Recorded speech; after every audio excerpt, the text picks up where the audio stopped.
दोस्तों, जिस औलाद में यह 3 गुण होते हैं वह औलाद अपने माता तथा पिता को बहुत दुख देते हैं। तो दोस्तों, चलिए उन 3 गुणों के बारे में जान लेते हैं जिससे हम यह अरमान लगा सके कि हमारे बच्चों तथा हमारे अंदर में वह गुण है या नहीं। नमस्कार दोस्तों, बोधि थिंक स्पाई यूट्यूब चैनल में आपका दिल से स्वागत है। एक बार की बात है, गांव में सोमदत्त नाम का एक आदमी रहता था और उसका एक पुत्र था जो 22 वर्ष का था। उसका नाम गोविंद था और उसके पिता एक व्यापारी थे और वे व्यापार करते थे। उसका जो पुत्र था वह पूरे दिन बस अपने दोस्तों के साथ घूमता फिरता था, मौज मस्ती करता। वह कहीं काम पर भी नहीं जाता था। उसे कोई बात की कोई चिंता भी नहीं थी। गोविंद उसके पिता के व्यापार में हाथ बटाने के बजाय उल्टा उनका कमाया हुआ धन जुआ में उड़ा देता था। वह अपने माता पिता की बात को भी हमेशा टालता रहता था। एक दिन उसके पिता अपने बेटे से काफी परेशान हो गए थे और वह गोविंद को लेके एक महात्मा के पास जाते हैं। वह महात्मा बहुत ज्ञानी और प्रसिद्ध थे। सोमदत्त महात्मा को प्रणाम करता है और कहता है कि हे मुनिवर, मैं अभी अभी अपने घर से आ रहा हूं और अपने बेटे को आपके पास लेके आया हूं जिससे इसका सुधार हो। और मैंने देखा कि बहुत सारे माता पिता की औलादें उनकी बुढ़ापे का सहारा नहीं बन रही है तथा अपने माता पिता को बुढ़ापे में बहुत कष्ट देते हैं। तो हे मुनिवर, मैं आपसे निवेदन करता हूं कि आप मुझे बताने का कृपया करिए कि वह कौन सी औलाद होती है जो अपने माता पिता को दुख देती है, जिससे उस औलाद को आगे चलकर बहुत दुख और कष्ट होता है। तब महात्मा कहते हैं, हे भंते, हम आपको आज एक अत्यंत पवित्र कथा सुनाते हैं जिसे सुनने के बाद आपको आपके सभी प्रश्नों के उत्तर अवश्य मिल जाएंगे। महात्मा कहते हैं, भंते, जो व्यक्ति इस कथा को ध्यान पूर्वक पूरा सुनता है उस व्यक्ति के बच्चे बुरी संगति से बाहर आते हैं तथा अपने माता पिता की सेवा सदैव करते हैं। प्राचीन काल की बात है। एक नगर में रुद्र प्रताप नाम का राजा रहता था। वह राजा अपने कार्यों से बहुत प्रसिद्ध थे। उसने बड़े बड़े युद्ध को जीता था और उसकी एक बहुत ही सुंदर कन्या थी। रुद्र प्रताप की कन्या का नाम रूपाली था। उसे अपने ऊपर अपने रूप का बहुत बड़ा घमंड था। माता पिता की वह शुरू से ही लाडली बेटी थी, इसलिए पूरी स्वतंत्रता के साथ खेली कूदी और बड़ी हुई। उसे इस बात का भी अभिमान था कि वह एक राजकुमारी है।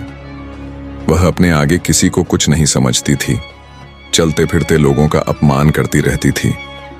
हर व्यक्ति को बेटा हो या बेटी, जरूरत से अधिक स्वतंत्रता उन्हें बिगाड़ देती है और उन्हें बिगाड़ने में सबसे बड़ा योगदान उनके माता पिता का ही रहता है। बच्चे यदि मनमानी करने लगे तो माँ बाप को उनकी तरफदारी नहीं करनी चाहिए, बल्कि उनकी गलती पर उन्हें समझाना चाहिए। जरूरत पड़े तो डांट फरक भी लगानी चाहिए।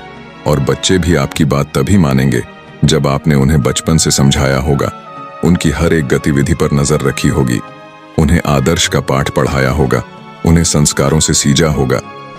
यदि माता पिता ने ऐसा नहीं किया है तो औलाद के बड़े होने पर आप उन्हें दंडित करके भी नहीं सुधार सकते। तब तो आपका समझाना भी मुश्किल हो जाएगा, वह आपके वश से बाहर हो जाएगा। राजा रुद्र प्रताप की कन्या के लिए जो भी रिश्ता आता तो वह अपने दुष्ट स्वभाव के चलते वह उसे लौटा देती थी। उसके लिए न जाने कितने रिश्ते आए और उसने उन सबको अपमानित करके उनकी हंसी उड़ाते हुए वहां से वापस कर देती थी। राजा भी बेटी की इन हरकतों से बहुत परेशान हो चुका था। एक दिन राजा ने बेटी रूपाली के लिए अपने राज्य में एक स्वयंवर का आयोजन किया। कई जगह के राजकुमार राजा महाराजा स्वयंवर में भाग लेने के लिए आए। सारे राजा महाराजा आकर अपने अपने आसन पर बैठ गए। उधर राजकुमारी रूपाली हाथ में माला लेकर अपनी सहेलियों के साथ राज दरबार में जा रही थी। रूपाली अपनी सुंदरता के घमंड में भरी हुई थी। सभी राजकुमारों को गौर से देखती हुई आगे बढ़ने लगी। वह जिस भी राजकुमार के सामने पहुंचती थी उसकी किसी न किसी बात पर खिल्ली उड़ाती और आगे बढ़ जाती।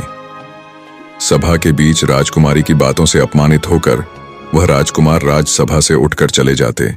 राजकुमारी एक मोटे से राजकुमार के सामने पहुंची।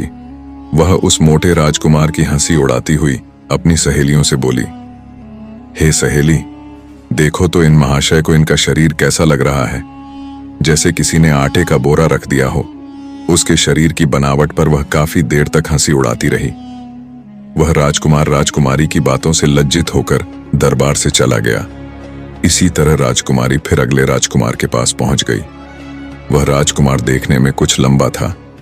राजकुमारी रूपाली ने अपने कटु शब्दों से उसे भी खूब अपमानित कहने लगी। देखो सहेली, यह तो कोई खंबा मालूम पड़ता है। इसे तो किसी चौराहे पर खड़ा करके इसके ऊपर मशाल लगानी चाहिए। राजकुमारी के अशब्दों से पीड़ित होकर वह भी मुंह बनाता हुआ वहां से चला गया। एक राजकुमार की तो काफी बड़ी दाढ़ी थी। उसे देखकर राजकुमारी जोर जोर से हंसती हुई बोली, अरे सहेली, हमारे पिता ने तो स्वयंवर में लंबी दाढ़ी वाले बकरों को भी बुला लिया है। इसे तो मेरी जूती भी विवाह ना करें। राजकुमारी उसके रंग रूप और दाढ़ी की खूब खिल्ली उड़ाती रही, परंतु उस दाढ़ी वाले राजकुमार ने राजकुमारी के लज्जित करने पर तनिक भी बुरा नहीं माना, क्योंकि वह राजकुमारी को अपना दिल दे बैठा था। वह भी दरबार से उठकर चला गया। अब तो एक एक करके राजकुमारी ने सारे राजकुमारों को बेइज्जत करके नापसंद कर दिया। यह बात रूपाली के पिता रुद्र प्रताप को बहुत बुरी लगी। राजा साहब सोचने लगे, इस लड़की ने तो हमारे दरबार में आए हुए हमारे सारे मेहमानों को बेइज्जत किया है। इस लड़की को इसकी दुष्टता का दंड अवश्य मिलेगा। गुस्से में राजा ने भरे दरबार में यह घोषणा कर दी कि भाइयों, मैं अपनी पुत्री की ऐसी हरकत के लिए आप सबसे क्षमा मांगता हूं, पर आज मैं सबके सामने यह घोषणा करता हूं कि इस कन्या का विवाह अब मैं किसी राजकुमार से न करके किसी भिखारी के साथ करूंगा, जो रोज भीख मांगकर ही अपना पेट पालता होगा और उसके साथ रहकर यह भी भीख मांगकर खाएगी, तो इसे अपनी करनी पर पछतावा जरूर होगा। राजा की ऐसी घोषणा सुनकर दरबार में बैठे सभी राजकुमारों ने राजा की बहुत प्रशंसा करी। सभी कहने लगे कि राजा साहब, ऐसी असभ्य अंश का कन्या के साथ ऐसा ही होना चाहिए। इतना कहकर वह सब राजकुमार राजा के दरबार से चले गए। कुछ देर बाद वहां से एक गीत गाता हुआ भिखारी जा रहा था। भिखारी की आवाज सुनकर राजा ने अपने नौकर को भेजकर उस भिखारी को अपने दरबार में बुला लिया। उस भिखारी की बहुत ही दयनीय दशा थी। मैले कुचले फटे पुराने वस्त्र पहने थे। उसके हाथ में एक लठ थी, लंबी सी दाढ़ी थी। भिखारी राजा के सामने जाकर खड़ा हो गया और अपनी मधुर आवाज में कुछ गीत गुनगुनाने लगा। भिखारी का मधुर गीत सुनकर राजा बहुत प्रसन्न हुआ। प्रसन्न होकर राजा ने भिखारी से कहा, हम तुम्हें इनाम के रूप में मैं अपनी बेटी सौंप रहा हूं। आज से यह तुम्हारी पत्नी है। तुम इसे अपने साथ ले जाओ और जैसे भी रूखा सूखा मिल जाए स्वयं खाना और इसको भी खिलाना। अपने पिता रुद्र प्रताप का ऐसा कठोर निर्णय सुनकर रूपाली बहुत दुखी थी कि उसके पिता ने यह क्या कर डाला।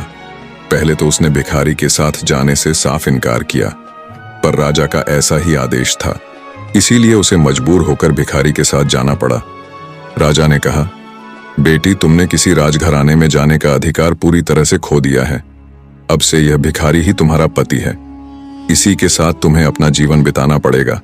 अगर तुमने इसे धोखा दिया या इसका साथ छोड़ा तो तुम्हें मृत्युदंड भी दिया जा सकता है। राजा ने रूपाली का विवाह उस भिखारी से कराने के बाद उसे अपने घर से विदा कर दिया। रूपाली रोती चिल्लाती छाती पीटती हुई भिखारी के साथ चली गई।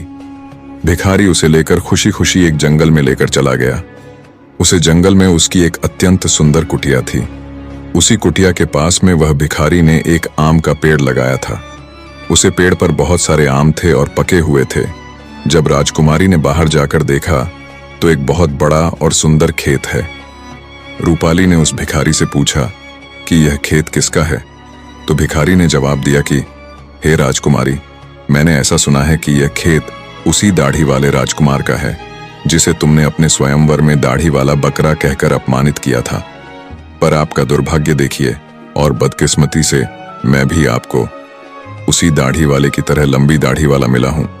अगर तुम उस दाढ़ी वाले से विवाह कर लेती तो आज इस खेत की तुम स्वयं मालकिन होती, पर अब पछताने से कोई फायदा नहीं है। अब तो तुम्हें मुझ जैसे भिखारी के साथ ही जिंदगी भर रहना है। फिर कुछ दूर आगे चलने पर राजकुमारी रूपाली को सुंदर फल फूलों से लगा हुआ एक बाग दिखाई दिया। रूपाली ने कहा, थोड़ी देर इस बाग में ठहर कर विश्राम कर लेते हैं। यह बाग किसका है? बड़ा ही सुंदर है।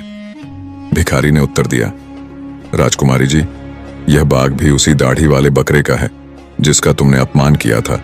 इसलिए अति शीघ्र विश्राम करके यहां से निकल चलो, वरना वह दाढ़ी वाले राजकुमार को पता चल गया तो वह हमें अपमानित करके भगा देगा। सोचो, अगर तुम उससे विवाह कर लेती तो यह बाग भी तुम्हारा होता और मुझ जैसे भिखारी के साथ तुम्हें नहीं आना पड़ता, पर तुम्हारा घमंड ही तुम्हें यहां ले आया है। इस प्रकार वह बातें करते हुए दोनों आगे को बढ़ते हुए चले गए।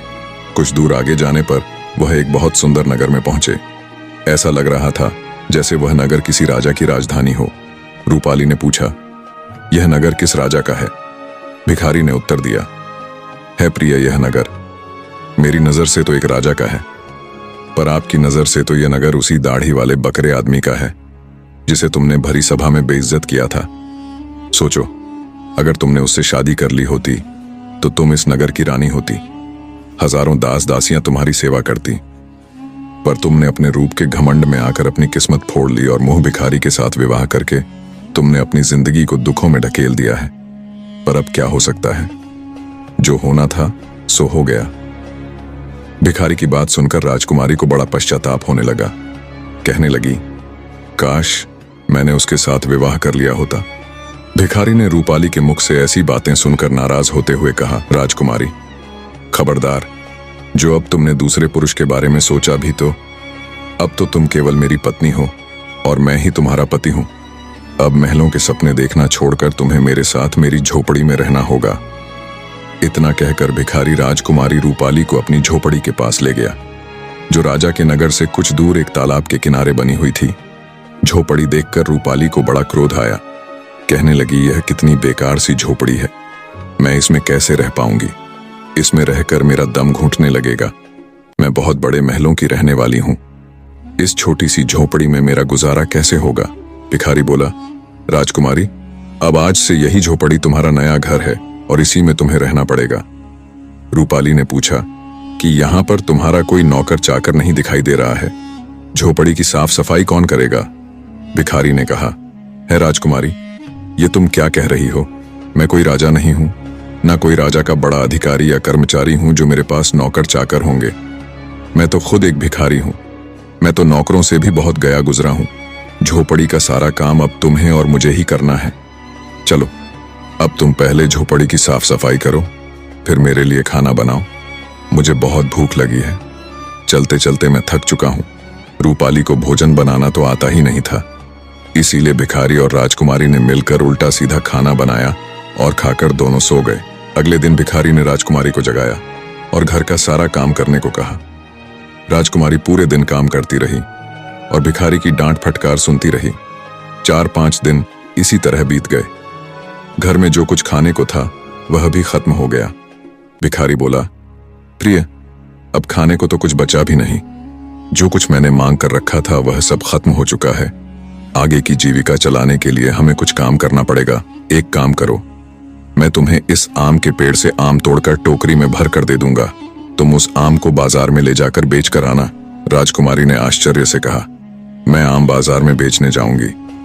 अगर मुझे किसी ने आम बेचते देखकर पहचान लिया तो वह मेरी बहुत हंसी उड़ाएंगे, मुझे बहुत शर्म आएगी।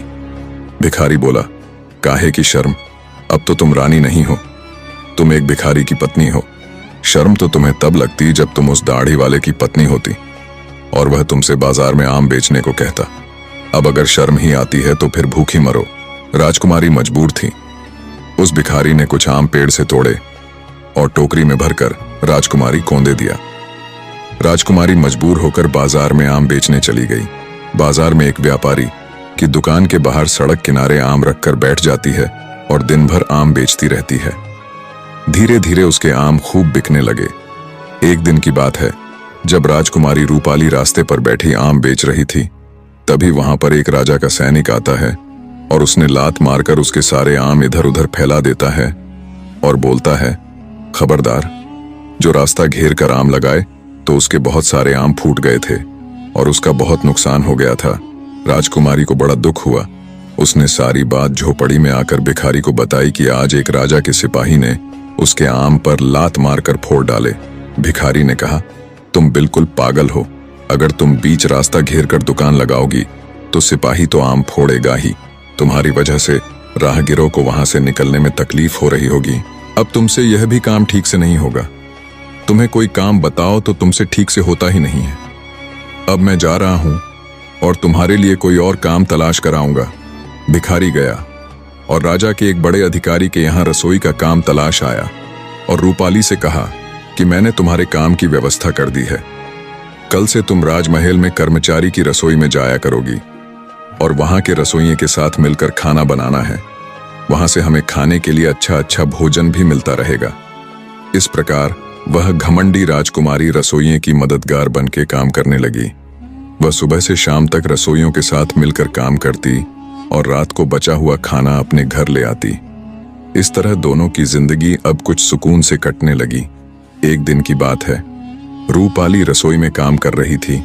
तभी उसने खिड़की से झांक कर देखा तो वहां राजा के महल में कुछ उत्सव होने वाला था। पूरा राजमहल सजाया हुआ था। बड़े बड़े मेहमान आ रहे थे। नौकर जाकर उनका स्वागत कर रहे थे। महल में बड़ी धूमधाम थी। राजकुमारी वह सब देखकर अपनी किस्मत को कोस रही थी। अपनी किस्मत पर आंसू बहा रही थी और सोच रही थी कि काश मैं भी इतनी घमंडी नहीं होती तो मुझे यह दिन देखने को नहीं मिलता। वह वहां खड़ी खड़ी सोच रही थी, तभी वहां दो दासियां आती हैं और कुछ खाने का सामान उसकी टोकरी में रखकर चली जाती हैं। राजकुमारी टोकरी को लेकर अपने घर को लौटने लगी।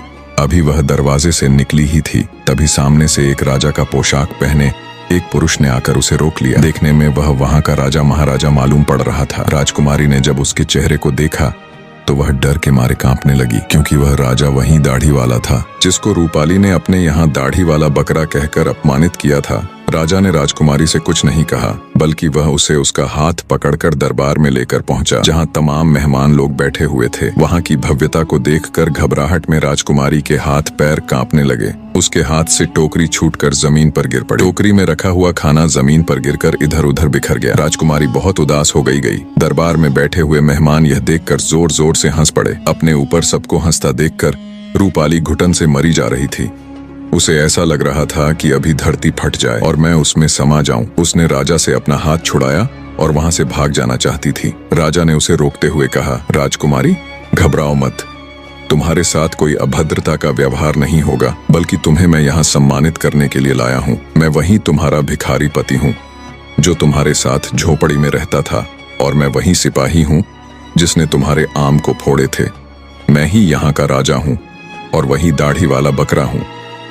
मैंने तुम्हारे साथ भिखारी बनकर विवाह इसलिए किया था क्योंकि मैं तुम्हें चाहता था, और तुम्हारे पिता की प्रतिज्ञा को ध्यान में रखा हुए मुझे भिखारी की वेशभूषा बनानी पड़ी। मैंने भिखारी बनकर तो तुमसे विवाह कर लिया। अब तुम्हारा घमंड भी नष्ट हो चुका है। इतने सारे मेहमान हमारे स्वागत में आए हैं। अब मैं तुमसे सम्मान पूर्वक विवाह करूंगा। यह सुनकर राजकुमारी को बड़ी प्रसन्नता हुई। खुशी में उसकी आंखें आंसुओं से भर गईं। अब तो दासियां आई और उसे दुल्हन के नए जोड़े में सजा कर लाई। दरबार में रूपाली के माता पिता भी मौजूद थे।